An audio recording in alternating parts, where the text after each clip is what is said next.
Hello, everybody. So, today I wanted to share with you that Microsoft released Windows 11 25H2. And I wanted to share all the new features and updates that they put into the 25H2. So, let's go over now so I can share that with you. So, as you can see, Windows 11 2025 update, or as it's more commonly known, 25H2, is now available. And here's what's new. So today, Microsoft announced the general availability of Windows 11 25H2, also known as Windows 11 2025 Update.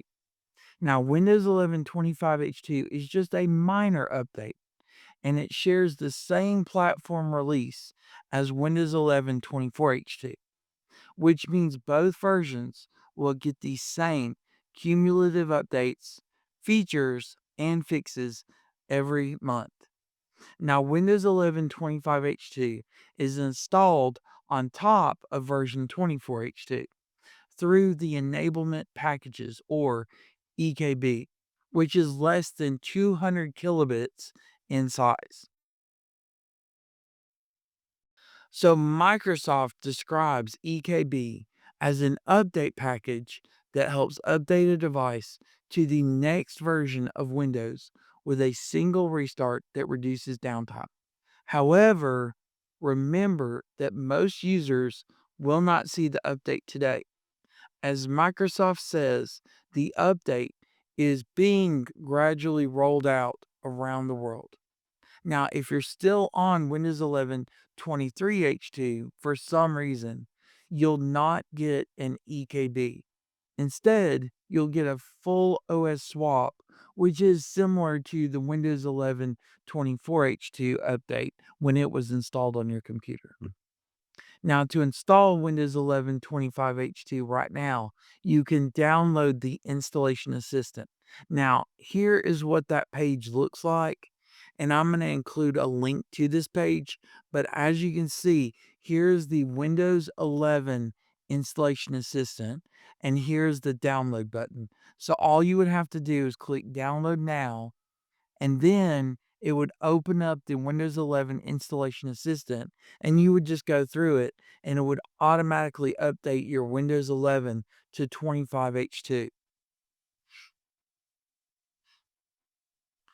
Now, you can also wait until October 14th of 2025 when the update will become available via the Windows Server Update Services, or WSUS.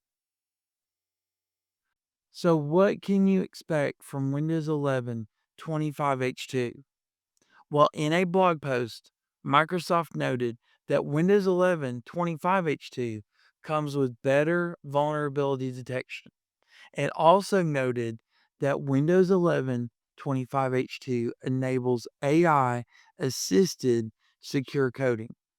But Microsoft won't explain what it really means.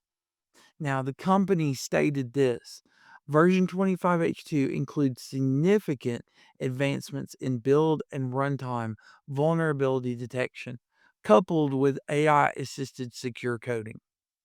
Now, for enterprises, Windows 11 2025 update brings Wi Fi 7 and adds an optional feature that lets you remove select pre installed Microsoft Store apps via the group policy. Now, Windows 11 25H2 does not come with new features or exciting changes for consumers, but unfortunately, it is going to remove the PowerShell 2.0 and the Windows Management Instrumentation Command Line, or WMIC. Now, another notable change is that it'll reset the support life cycles.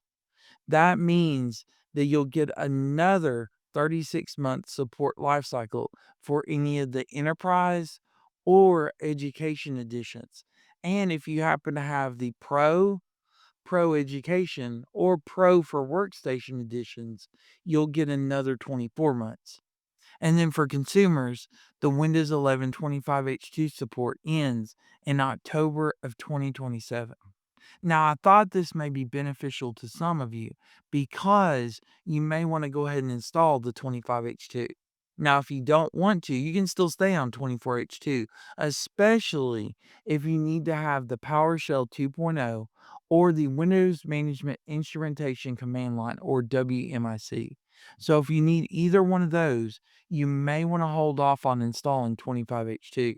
But otherwise, you can go ahead and get the 25H2 now just by going and downloading the Windows 11 Installation Assistant, going through the wizard, and it'll automatically update your Windows 11 computer to 25H2. So I hope that was interesting and also helpful to know about the Windows 11 25H2 update. If you do have any questions about this, or maybe you just want me to go into a little bit more depth about it, please let me know down below in the comments, and I will do my best to get back to you. And if there's a video, topic, article, anything that you'd like me to make a video on, please let me know that down below in the comments as well, and I will do my best to create that video for you.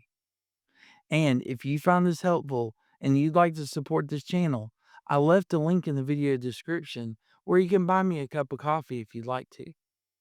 And as always, because you all do such a great job, if you can, hit that like and subscribe button so I can keep putting up more great content like, have you heard about Windows 11 25H2 and what changes they made? And I'll be more than happy to keep putting up all this great content for you all. Thanks so much, everybody. I really appreciate you all. I hope you have a great day. Take care. God bless, and I'll see you all next time. Bye.